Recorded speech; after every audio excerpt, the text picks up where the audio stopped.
This is Mick Foley. This is Harley Race. This is Shelton Benjamin. This is Mr. Wonderful Paul Orndorff. This is the Monster Abyss. And this is Daniel Bryan. This is JBL, and you're watching the MWF. Be there, live.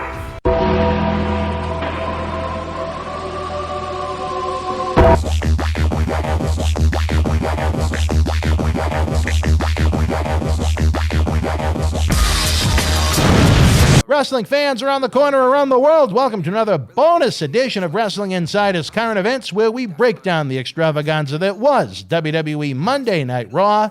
From Monday, October the 19th, 2020, it was the season premiere underneath the Thunderdome from Amway Arena in Orlando, Florida. As always, we're very interested in your thoughts. Type in comments, things you like, didn't like, ratings, in the little chat button on the right-hand side of the screen. We're going to continue to come up with a platform to keep track of everybody's rankings, hopefully sometime in November, whether you watch it live, whether you watch a repeat, however it may be. For Friday night's edition of Smackdown, I felt like Michelle Obama. Matt Degnan went low, giving it a 4 out of 10, and I went high, giving it an 8 out of 10. Interesting to see where Raw takes us. Before we get into Raw in a few moments, we'll give the fans that do watch us live a chance to come into the chat. Sometimes it takes a few minutes, so we'll get a few cheap plugs, news, and notes out of the way. I was slated for a mystery trip down south. It was postponed once again this week, but it is a huge week of video content here in the world of Boston wrestling sports. The insanity surrounding our live events, unfortunately, continues to keep me insane as we don't have much news. Before we get going on Raw, I did want to run down the schedule for you. It is one you're going to want to keep track of. If you don't want to wait for all of these great Wrestling Insider in-studio shoot interview talk shows, if you want the early ad-free access, if you want bonus exclusive content not available on YouTube, if you want to stream our world-renowned studio shoot interview DVD series, some of which has been even heard on the Howard Stern Show, all while helping keep professional wrestling legends working, then, brother, there's only one place to be, and that's over on Patreon at patreon.com/Boston Wrestling. I believe the next 6 episodes of Wrestling Insiders are already available, along with dozens and dozens and dozens of other episodes as we try and hit our end-year goal to expand the family of programs. Even more, we do that because of you. You are our extended family. Earlier tonight at 9 p.m., if you missed it, WWE Hall of Famer Mr. USA Tony Atlas was with us for a supersized episode of Wrestling Insiders at your house, shooting on The Rock buying the XFL, Chris Jericho's Sturgis concerts, Gerald Briscoe and Mike Rotundo being released by WWE, and much more. If you missed last week's episode with Tony, where he shot on his pure hatred, of ECW legend New Jack, it's worth checking out. It's already been seen by almost 40,000 fans. All of Tony's great episodes are available in the archives. Wednesday night at 10 a.m., we'll have a Wrestling Insiders flashback clip on YouTube before a big Thursday. At 9 p.m. Thursday night, Marty Jannetty is back for Wrestling Insiders Party with Marty as he continues his no-holds-barred sex, drugs, and rock and roll look at the world of professional wrestling in the 80s and 90s. This week, Marty continues his in-depth look at the summer and fall of 1988 in WWE shortly after his debut. He talks New York City, the exit of the Killer Bees, one-man gang becoming Hakeem, Donald Trump at early WrestleManias, and much more. Marty's most recent episodes certainly have had the internet buzzing. 2 weeks ago, he had a shoot interview and a half on the 1990 WWF plane ride from hell, a red-eye flight from San Francisco to Dallas that put the 2002 WWE version to shame. It was the WWF roster against a group of drunk college kids. Last week, Marty got very serious as he discusses his concussion, CTE, hallucinations that he suffers from. It is a must-see episode, again, available in the archives. Thursday at 10 p.m. after our visit with Marty, we'll be back with a review of the October 21st editions of AEW Dynamite and WWE NXT. Friday night, it's going to be a triple header at 8 p.m. We're going to be joined in studio live by your friend in mind, Mr. USA Tony Atlas, for an unpredictable night of live fun during Smackdown. Followed at 10 p.m. by WWE Smackdown, When that goes off the air, the Thunderdome shuts down the lights. The Thunderdome on his head turns on. It's John Cena Sr. shooting on former presidential candidate Andrew Yang, as well as a great debate about WWE and its athletes being independent contractors or employees. Last week, Johnny shot on Marty Jannetty's Facebook murder confession, which also can be found in the archives of Wrestling Insider's Fabulous Fridays. Saturday, October the 24th is going to be a big one at 10 a.m. We have another Wrestling Insider's flashback clip for you. It's 7 p.m., a few hours earlier than regular. We're going to be reviewing the previous night's Smackdown before going live at 8 p.m. for Impact Wrestling Bound for Glory. It's going to be a great watch-along. If you've never watched Impact Wrestling with friends, why not join us? Because we're always going to have a few laughs and then some, and then some. If you've joined us in the past, you know what shenanigans can go on during those.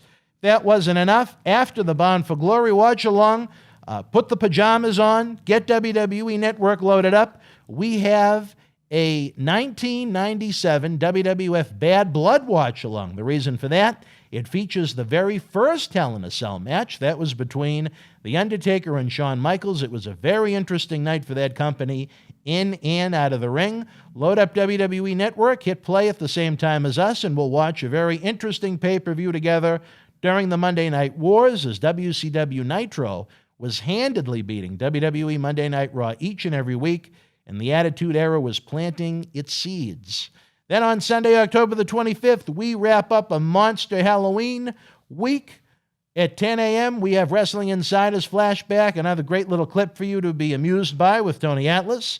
7 p.m., we go live with WWE Hell in the Cell, where you can watch along with WWE's big October pay-per-view offering with friends. And at 11 p.m., when the pay-per-view is all said and done, WWE Hall of Famer Brutus the Barber Beefcake is back in studio for Wrestling Insider Special Edition, shooting on the year that was WWF 1988 Part 2, following up from our special that Brutus was on after Clash of the Champions last month. And if you think that's a big week, wait until you see what we have coming in the months of November and December to wrap up 2020. Right now, fans, let's bring on one of the veterans of the crew. Matt Degnan is leaf peeping, sock hunting. I'm referring to a gentleman that has watched this industry from top to bottom almost since he came out of the womb and has been part of the MWF since 2008. I'm talking about our pay-per-view live watch-along partner in crime, a man that decided to live the life of Michael Jackson's song, It Doesn't Matter If You're Black or White, Mr. David Carter. Dave, welcome to the podcast installment of Wrestling Insiders this week, where we review the big 4 weekly wrestling shows, a first for you. Thank you. I'm very excited about this. Thank you for having me. It's going to be fun. I enjoy doing these with you, and I'm very excited to have this begin with. All right. Well, I was not a big fan of Raw last week, but the most 2 recent episodes of WWE TV, I gave NXT a 7 out of a 10, and I gave SmackDown my highest rating to date at 8 out of 10. So let's see where the season premiere of Monday Night Raw takes us this week. And it was the season premiere, right? It was we had a new Raw theme song debuted this week on Raw. I don't know, like I felt like it wasn't right for Raw. It's just too slow. Usually I have, the Rock song and it goes good with it. I know Legendary was the last one. It grew on me. I kind of liked it, but this one just didn't do it for me. I don't think it's the right song for the show. No, it didn't feel like it was a song meant for a wrestling show. The last one they had last year, Legendary, I wasn't a huge fan of it. It grew on me a little bit as the year went on, but certainly not as great as some of the other songs that really set a great atmosphere for the show before it even begins. Again, it didn't feel like a wrestling song I was going to get excited watching a wrestling show about. Who knows? It was just the first time we heard it. It was kind of unexpected, and maybe a month from now we'll like it more than we do. Absolutely. It'll probably maybe grow on us. But from there, we started with Alexis Bliss in the middle of the ring. The Fiend came out, and then Retribution came out. it was like a big brawl. Everything happened all at once. The Hurt Business came out. The Fiend disappeared. The Hurt Business came out. Retribution, the Hurt Business did a brawl. Then they went to their first commercial break. I kind of liked how they started Raw like this, only because it wasn't like their, normal promo in the ring. Then they lead to a match. This was actually not bad. What did you think? The possessed Alexa Bliss certainly doesn't do much for me. Once Retribution came out, who they're trying to push as these maniac heels, the Fiend and Alexa Bliss just stood there as if they didn't even exist. I mean, the Retribution gimmick sucks. It's already worn out its welcome in a matter of weeks. The lights went out again. Fiend and Alexa were gone. Along with the Fiend and Alexa vanishing during the commercial break, I imagine a lot of fans vanished to watch the Monday Night Football game after this. The heel Hurt Business came out to confront the heel Retribution. And from there, instead of coming back in the ring for these 8 men that were ready to go to war, you had a video package that wanted me to see about as little of Matt Riddle as humanly possible, making him seem like a brainless idiot. And then we went into the 8-man tag team match. Right. I like you said with that. I don't understand the whole thing with the Matt Riddle. But yeah, we had the Hurt Business versus Retribution. I mean, it was a decent match. Like we were talking about, Mustafa Ali did well in the match. I don't understand why Bobby tapped out T-Bar. It just, to me, they don't need the win. If anything, it should have been Retribution. Maybe, I don't know who on the Hurt Business, maybe Cedric or MVP or somebody like that getting the loss. I don't think you don't want Retribution losing here. Then the Fiend appeared and attacked Retribution and single-handedly beat the crap out of him in about 25 seconds. It was crazy to me. I don't know why they did that. What do you feel? Certainly, Retribution shouldn't be losing in any way, shape, or form right now. You had MVP involved in the 8-man tag, and where he's more of a mouthpiece and a manager, it would have made sense for him to take a pin, submit, however you wanted to go with the finish. But at the same time, I still think there's a lot of money in Bobby Lashley, as I've mentioned many times. I think him working Brock Lesnar in a WrestleMania main event, I think would be a big money match. It's one that I'd really want to go out of my way to see. When Mustafa Ali was in the match, it wasn't so bad. When any of the other 3 were in the match, it was. At least it wasn't especially lengthy. But what really blew me away was that after weeks of having an entire roster of 40 or so wrestlers in a company filled with security guards being unable to stop Retribution, the Fiend came out alone and beat the hell out of all 4 of them in about 20 seconds. Exactly. How can you build a team like that? You telling me they're this big team, this big organization, whatever you want to call them, and they're gonna come out, attack all of them, run Raw, and then they get in their first match on Raw and they lose, and then they get the crap beat out of them by the Fiend in about 25. It's unbelievable. And it wasn't just a loss; it was a clean loss, tap out in the middle. Tap out. Exactly. Too much. I didn't think that was the right thing there. Correct. And then from there, we got your guy from Raw Underground, because I know you were a big fan of Raw Underground. Loved him. James Oga Beheman, or whatever it is. I'm going to butcher his last time every time I say it, so I'm just going to refer to him as the big guy. He came out with AJ Styles. AJ Styles cut a little promo talking about beating Jeff Hardy and a little bit about Matt Riddle. And then my favorite part of the whole thing was the big guy not leaving the ring and the ref pleading with him to please just leave, begging him. Yeah, pretty much begging him. I don't know. I kind of liked that. It made at least made the big guy look like he was there for a reason, Yeah. Yeah, I'll say this. Did you have more to add to this match? No, I was going to go just into the match once you were done. No, where AJ lost Gallows and Anderson, it was a nice fresh coat of paint to give him such a massive bodyguard. The size difference between the 2 of them was really impressive. AJ started to cut a promo. I don't even remember what it was about. It was so uninspired, but you had Matt Riddle come out. And I'll say this, if you talk about changing the channels on TV, if you were to come across a Matt Riddle match out of nowhere, you'd probably like it. I think he's really good in the ring. The problem with Matt Riddle is his promos sound like that of a 4-year-old. His theme song sucks. His mannerisms on the way to the ring suck. His sandals suck. And, it's just the theme song. I don't know if I mentioned that. It sounds like something that belongs on Sesame Street. It's insane to me that they think that they're going to have that man generate money for them as a top guy. A top guy should be cool, not They're gonna sell Just lots a of goof. on They're going to sell lots of what? sandals. Yeah, they're going to sell lots of sandals, all right. We'll Just save kidding. that for our foot-loving friend Mike November, but that's a different Okay. story for a different time. Yes. But the match itself, I thought the match was really good. They established the big guy as a threat. When AJ was outside the ring at one point and Riddle went to kick him in the head, the big guy just stood there and, Riddle fell on his ass, not wanting to have any interaction with the big man. I thought they got him over very well as an imposing figure. His first night of being used outside of standing in front of Shane McMahon's smoke-filled room with the little disco theme song, with Shane coming out in a euphoria telling him how big of a night Underground was going to be at 10 p.m. It was so big that they don't do it anymore. Well, yeah, and then I thought like you said, the match was good. I thought the finish was good, even though I don't think AJ should have lost. What I mean with that is the styles clash. Matt Riddle took it really well. I thought it looked really nice. But you can't have Matt Riddle losing here is at least what I think. I think Matt Riddle needs that win, or at least if you're gonna have AJ on the card, you can have other guys AJ can beat. I don't think you have Matt Riddle lose to him. yeah, But I mean, you had a dozen different guys that could have done what Matt Riddle did, which was put AJ over clean in the middle. If Riddle is someone they think has potential to be a main eventer, don't have him doing clean jobs in the middle of the ring to the guy's finisher on free television. At least do it on a pay-per-view where it's going to be more of a limited audience that's going to see it. AJ was the right guy to go over right now because you have a strong babyface champion, and a strong babyface champion needs strong heel challengers.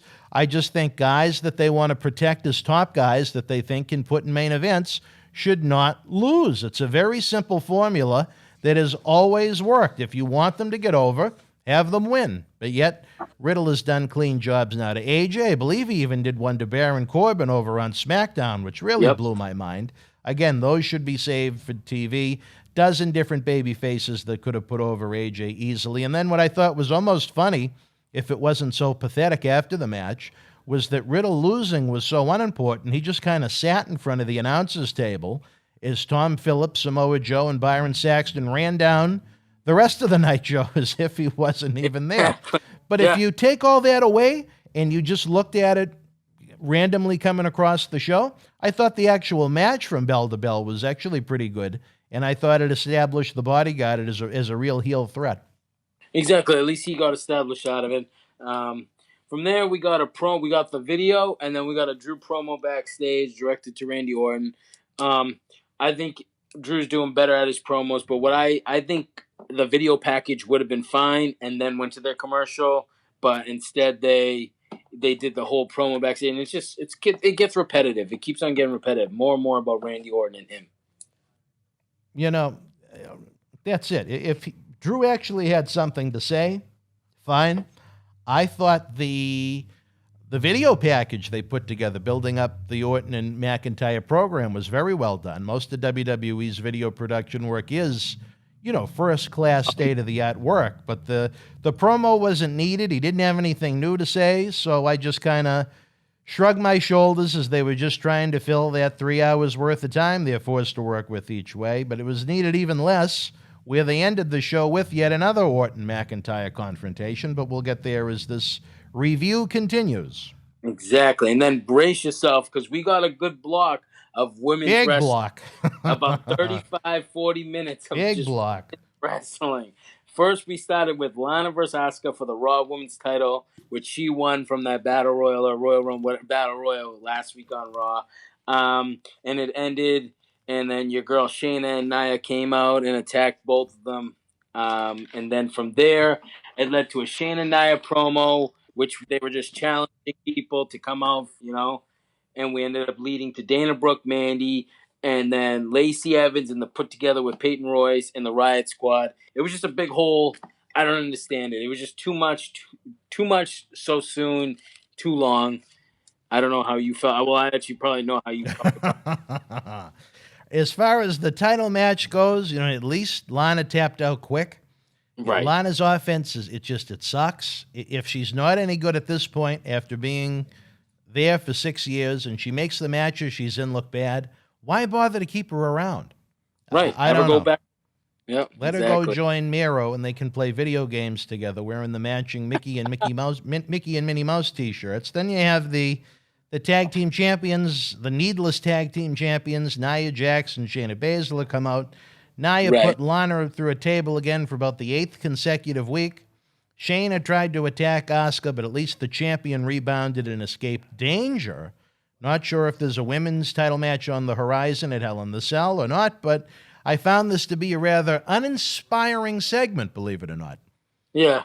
And then from there, it led to the Fatal 4-Way, which, I didn't even know if it was for the titles or not. I think if you're going to have that match, you're going to throw it together, at least make it for something so you at least watch it and be like, maybe there's a chance. No, it wasn't for anything. It was just the Riot Squad. Just a waste of time. Yeah, Dana and Mandy versus Peyton Royce and Lacey Evans, and obviously Shayna and Nia. And they won. It could actually been quicker, I think, if they were going to do it that way. Because basically Shayna and Nia dominated the whole match anyways. I will ask you your opinion, but I kind of know what it's going to be. It just shows again, why did they ever bother to create women's tag team champions? In this 4-way match, there was one women's tag team. I was totally wrong with this because remember, I was a big fan of them 2 years ago, whatever. When they created it. I think we disagreed on that. Oh, big time. I thought it was going to be the new thing, and nope, it was it's the new thing, all right. It's supposed to be defended across all 3 brands. I think they've been on NXT, once? Yep. I mean, Big Nia and Shayna said they own the women's division. If anyone had anything to say about it, come on out and do something about it. We saw Mandy Rose, Dana Brooks, and those massive lips. Then we had Peyton Royce, fresh off of breaking up with the Iconics.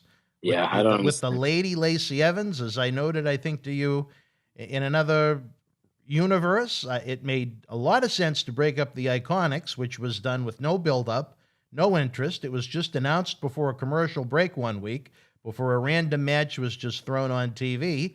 Right. If they had nothing for them planned to do, why bother to break them up? Again. Exactly. I don't get it. If WWF doesn't do anything to make the fans care, why should the fans continue to tune in? I don't know. It felt like more impromptu garbage. No WWE official signed the match. No WWE official authorized the match. No wrestling fan really wanted to see the match. And then on top of that, the one commentator says the titles were on the line. Then another one of the commentators said they weren't on the line. If WWE doesn't care enough to even explain what's going on to the fans, why should the fans care at all? It was just mind-numbingly bad. The champions either retained the titles or they just won this non-title match when Big Nia hit the Samoan drop on the lady, Lacey Evans, who I think, as I've noted a few times, is one of the few standouts in this women's division, which isn't saying a heck of a lot, but I think she portrays the lady character to perfection from her mannerisms, her promos, where she's kind of tall. She's a little awkward in the ring sometimes, but she's about as good as it gets, in my opinion. I was going to say, she at least gets it kind of. She does a good job, and she's not like hard to watch like a lot of them are. So I totally agree with that. From there, I just want to know, are you going to go out and buy Elias's new CD next Monday? I'm going to line up for it at Target like people are going to be lining up for PS5s next month. Well, because we had the Elias concert, which, like I was saying, I thought it was a pretty good show. Like, I don't know. I don't think it's that bad. Like, how sometimes they make it funny? He wasn't actually bad. It wasn't bad. The music wasn't bad, but I'm still tapping my foot to it right now. It was so good. The corny stuff was obviously Jeff Hardy turned around. Hey, give me back my guitar. I thought that was a little corny because obviously we know where it's going to go because where did a guy holding his guitar all of a sudden turn, I thought that was a little too much. And like we were talking about, I thought the feud with Hardy and Elias is over because we know who hit him, but I don't know. It didn't do anything for me. What about you? Well, maybe Elias had memory loss. I don't know. But, yeah, I thought Sheamus was revealed as the man that hit him with the car back in May. Jeff Hardy, at least it makes it easier to disguise yourself when everyone has to wear masks during these coronavirus times. That is true. It's a feud that I don't think anyone has any great interest in seeing. Elias later on backstage said he wanted Jeff Hardy in a match at Hell in a Cell, not a Hell in a Cell match, but a match at the pay-per-view itself.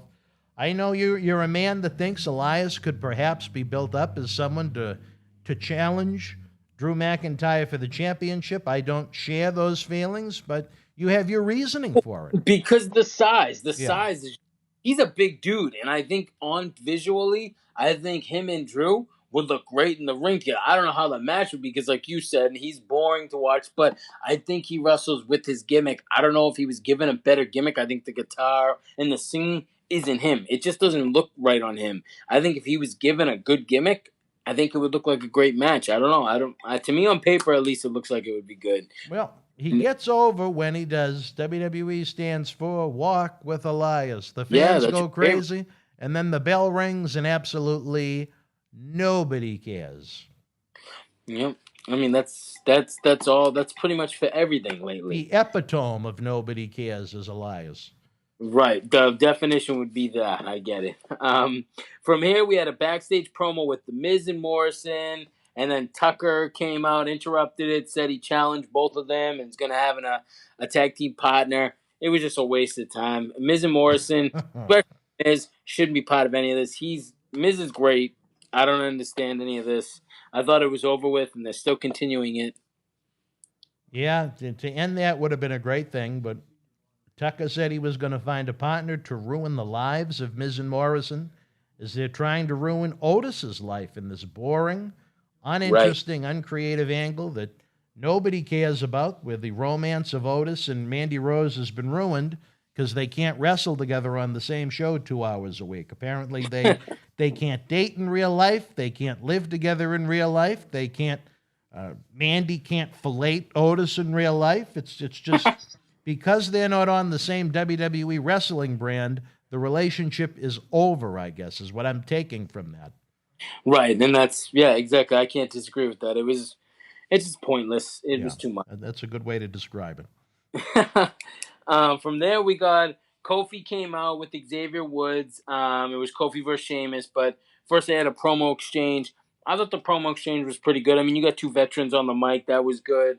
What I want to ask you is, what did you think about them breaking up the New Day? It really didn't make any sense. I was curious what you thought because I hadn't talked to you about it. Not only does it make no sense, there's just no common sense to go along with it. Why? You look at one of the first rounds of the draft. WWE Raw selected the Hurt Business faction. Right. And later on in another round, they had the opportunity to take all three members of New Day with their pick, but they said, oh, no, we just want Kofi and we just want Xavier. Let Big E either become a free agent, be drafted by Smackdown. I didn't like that one. No, I totally agree. It didn't make any sense. Why wouldn't you want all three of them? Like you said, you took the Hurt Business, you took Retribution, but you don't take them. And after 6 years of portraying a comedy joke, I don't think there's going to be a lot of success for Big E in the singles ranks. Yeah, that's what how are they going to do it? I mean, then you have them at the Thunderdome in the virtual room, making a fool of himself. Exactly. Still acting like a goof. Right. So I don't really understand it. Unless he honestly turns on them, maybe you could see that. But other than that, you can't take him serious. Like you said, it's been 6 years of just comedy. But from there, I thought the match was great. But obviously, them two are veterans. They're going to have a great match.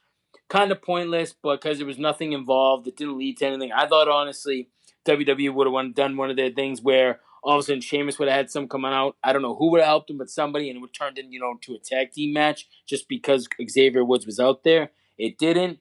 Kofi won the match. I thought it was good. It's another example of if you just happened to be changing the channel and kind of tuned in the middle of the match, you'd say, geez, this is pretty good. If you actually watched it from beginning to end and look at the circumstances surrounding it, it makes absolutely no sense. Why would you have, in his debut on the new show, have one half of the tag team champions wrestling another guy making his debut on the brand who's not even in a tag team? On top of that, as I've noted, both were former world champions. Don't you think it would have made sense for the commentators to give maybe new fans, to give them a little credibility, say that they're both former world champions? Absolutely. I like the fact that Kofi won because I enjoy Kofi, but I think it would have made sense for Sheamus to get the win where you have a babyface world champion right now. Liz, you noted it wasn't a bad match at all. It was a good match. It was just confusing as to what the purpose of the match was. Right, exactly. And if you, like you said, turning on doesn't have anything to do with anything. No. From there, we went backstage, and Retribution was cutting a promo while Mustafa Ali was. I like Mustafa Ali cutting the promo. I thought he did a good job. To me, that's at least, the bright spot out of it. And then just out of nowhere, he says he's the hacker. I don't know, for them to build that all up and then just come out and say, oh, I'm the hacker, I felt like that was a waste of time. Yeah, they really put a lot of thought into that hacker character for him to be sabotaging computers and production trucks, and as you noted, even Twitter at one point. Yeah, Twitter. I mean, they spent all the time. That could actually probably been a little fun. Instead, they don't do anything with it. I just don't get it. And then to just come out and say, yeah, I was the hacker. Okay. I just thought the line of the night was when Mustafa Ali said Retribution was put together because WWE couldn't figure out a way to make a buck off of Mustafa Ali. And I said to myself, the way Retribution is going right now, they'll be lucky to make 50 cents off of Retribution. It still makes zero sense to me why you have a group of people destroying the outside of the performance center, vandalizing it, then breaking into the venue, cutting up the ring with a chainsaw and spray painting the plexiglass, attacking people in a locker room, and instead of calling the police to end it, they were signed to contracts because it was cheaper to keep these criminals under payroll, signed to professional wrestling contractors, than it was for them to show up each week at the TV shows. Then, a couple of weeks after that, you have a chance to get rid of them where you have a draft. Raw just couldn't have abandoned them. They could have become SmackDown's problem. They could have become free agents where no one signed them. But Raw drafted them again. Again, where is the common sense or believability in any of that? If you're going to insult the fans' intelligence, the fans are going to continue to simply stop watching. And as an individual that owns WWE stock like myself, that bothers me. Exactly. I totally agree. It doesn't make any sense. They didn't think it through for sure. That's one way to put it. Yeah. Then we got Miz and Morrison come out, and then they went to commercial. Then we got another backstage segment with the Hurt Business. Titus O'Neil comes over, says, I would be a great addition to the Hurt Business. The Hurt Business actually has a little discussion for about 3 seconds, and then they beat him up. I don't know, like we were all talking about, Titus O'Neil, he's great for the company, but he doesn't do anything in the ring. He looks like he's in slow motion. He's got a great look, like he's got a great body, he's tall, but when he's in the ring wrestling, it just looks slow motion to me. I don't know how. Miz and Morrison, their theme song must have played for about 15 minutes. It started before the commercial break. When they came back from the commercial break, Titus wanted to join the Hurt Business, which really would have hurt the Hurt Business, along with Dino Bravo. I think Titus might be the worst regular that's had this long of a run in WWE history. I think he's had to have been around for at least 8 years at this point. I was going to say, because he was there. And I can't think of one good match that he's had.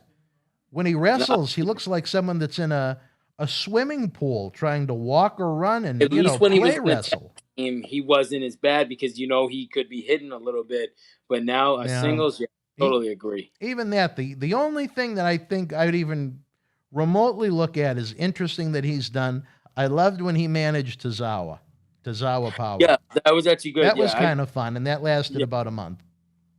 Yep, I totally agree. No, he's a nice guy. He's a great member of the community with all the charity work he does, but he's awful in the ring. He doesn't belong in the ring. He's taken away the spot of, just think of some of the great talents they released back in April, and they kept that guy under character as an active talent. Come on. Right. Shows how much what he does.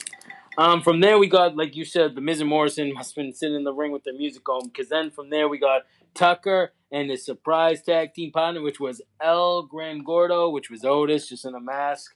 It was a decent match. It certainly wasn't the Midnight Rider or Red River Jack. Let's put it like that for those old-time fans that listen. And Tucker and Otis, or El Gran Gordo, won. The match did nothing. We were thinking about this. I guess if you turn it on, you're gonna be like, "What is this?" It was at the 10, it was 10:30 hour, like we were talking about, and a big fat guy in a mask with a cape on, carrying a lunchbox. People are gonna be like, "What's this?" I don't get it. Didn't make any sense to me. And Otis threw some of the worst punches I've seen on a professional wrestling show in a long time on The Miz. Right. In the middle of this garbage tag team match, you had 24/7 title nonsense going on, I believe. Weren't they running around outside the ring? Yeah, a little bit. Yep, Yeah, absolutely. That just added to it. I was just going to say, it just shows that the match was nothing. Like, come on. And it's just, again, unless this match was designed to amuse elementary school age kids, why bother with it? There's a market for wrestling for young kids. It's been proven before. The problem was this segment got over at 10:30 at night. I have no idea how anyone sitting in a meeting could sit there and say, you know what? This is what the fans want to see at 10:30 p.m. Otis dressed up in a pink mask, in a pink cape, with a lunchbox, throwing pretend-looking punches, while you had ninjas and Truth running around over the 24/7 title. Again, if he was 6 years old, you might find all of this funny, but I don't know how many 6-year-olds were up at 10:30. Yeah, not many. That's why it didn't do anything. Then we got the Firefly Fun House. Alexa Bliss showed up on it, and that's how it ended. I like those.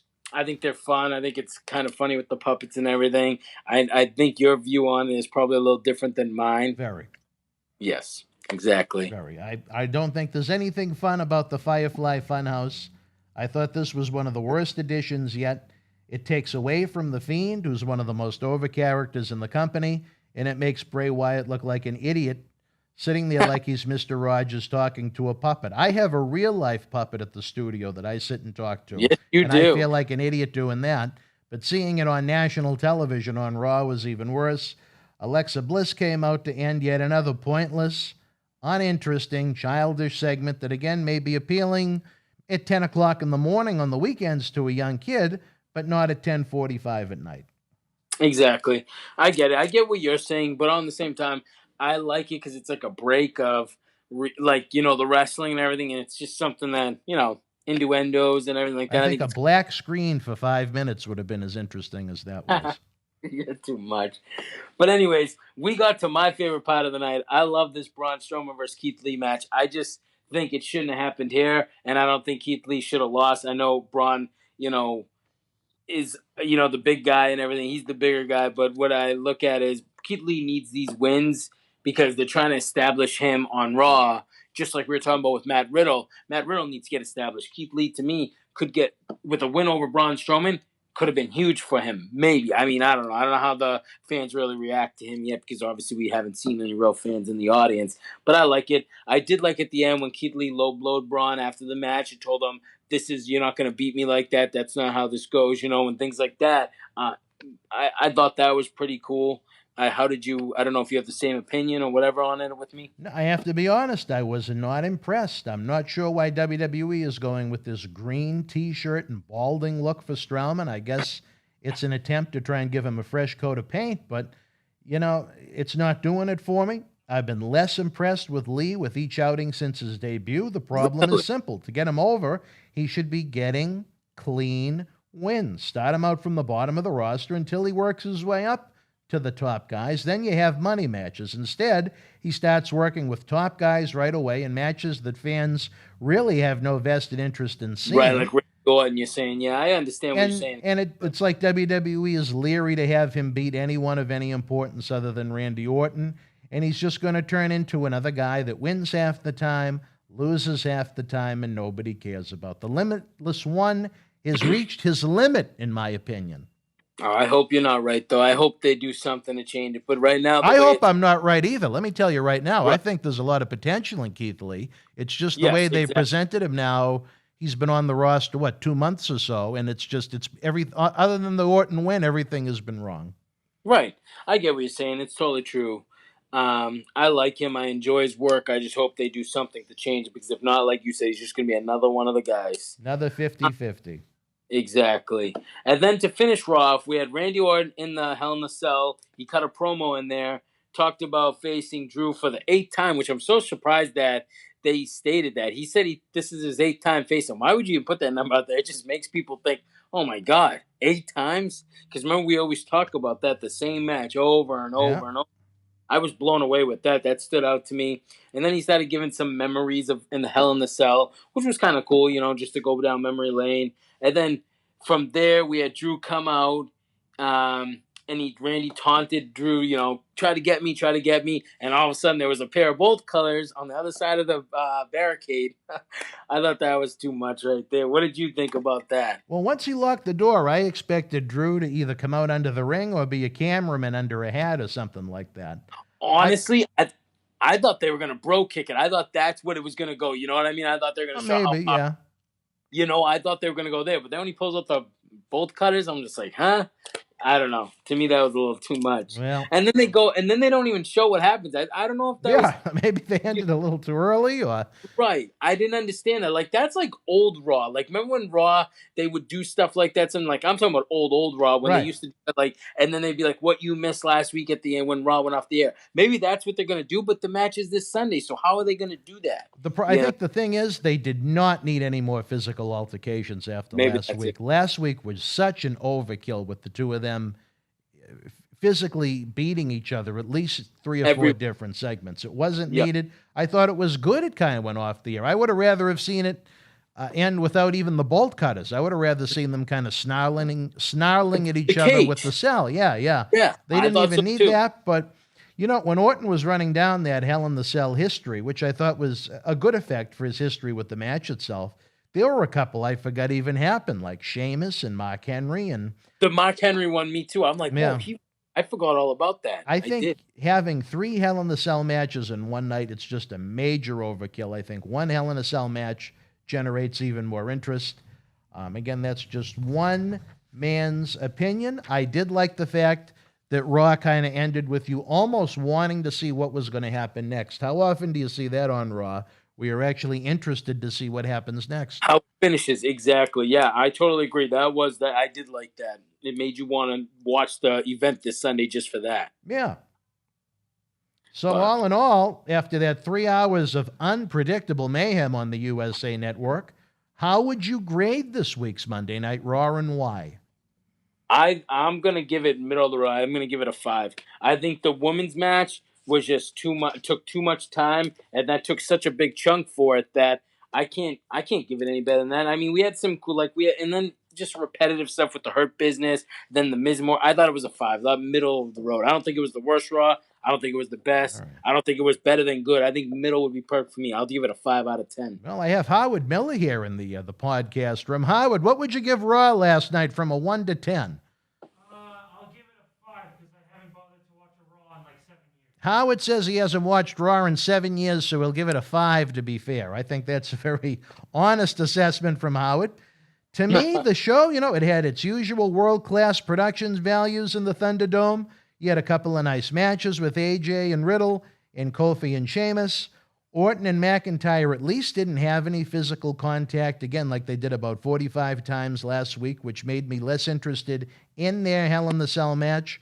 Overall, if you look at this as a standalone version of Raw, I thought it sucked. If you looked at it as a go-home to a pay-per-view version of Raw, it was even worse. In 3 hours, what did they establish about that pay-per-view other than Orton and Drew? Maybe Elias and Jeff Hardy, which they didn't even officially announce. And I don't think the fans could give a fuck less about that match. So overall, I gave Raw, I went low. I give it a 3 out of 10 because as I was watching it, I just wanted it to end. And I went high with Smackdown. I gave Smackdown an 8 on Friday night. Wow, really? So, I give it a 3. 3.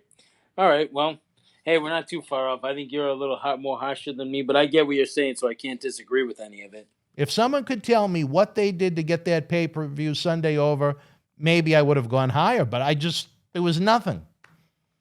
Right, yeah, I totally agree. There wasn't much at all involved other than Randy Orton, Drew McIntyre stuff. If it was a standalone where they weren't trying to sell a pay-per-view this Sunday, I might have gone to a 4, but no, it was terrible. Right, exactly. I totally agree. I can't argue with you on that.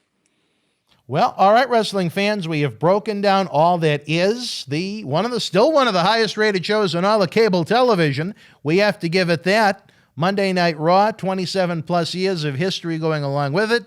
This just wasn't one of the better episodes. If you're watching the premiere of this live and you're chatting along like a lot of our great friends do, Slick Rick, Tina, Maria Davis, Trigger Trey, Ken, all of the different Kevins we have, Big Ant from Thunder Valley, Will Cortez, and Lawson. Give us your number from 1 to 10 in the premiere. I'm interested to see what you think. 1 being the worst, 10 being the best.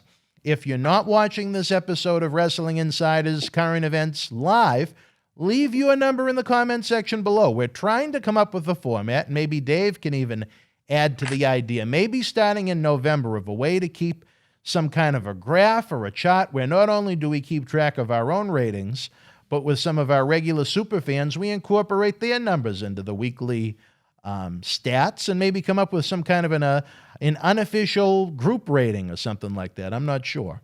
We'll see. Absolutely. We're always thinking. Yes, exactly. All right, then. For my good friend Dave Carter, hopefully you'll be back with me Thursday night after Marty Jannetty's Party with Marty. Marty has got a lot on the plate this week when he talks about more of the WWF in the spring and summer of 1988. He discusses New York City, the Killer Bees on their way out, one-man gang becoming Hakeem, Donald Trump at some of the early WrestleManias, and much more. After we party with Marty, Dave and I will be talking a little AEW Dynamite and WWE NXT at 10 p.m. It's going to be a lot of fun. For my partner in crime, Dave Carter, I'm Dan Mirade. Until we speak again, folks, you and yours, be well, more important, stay healthy. Good night.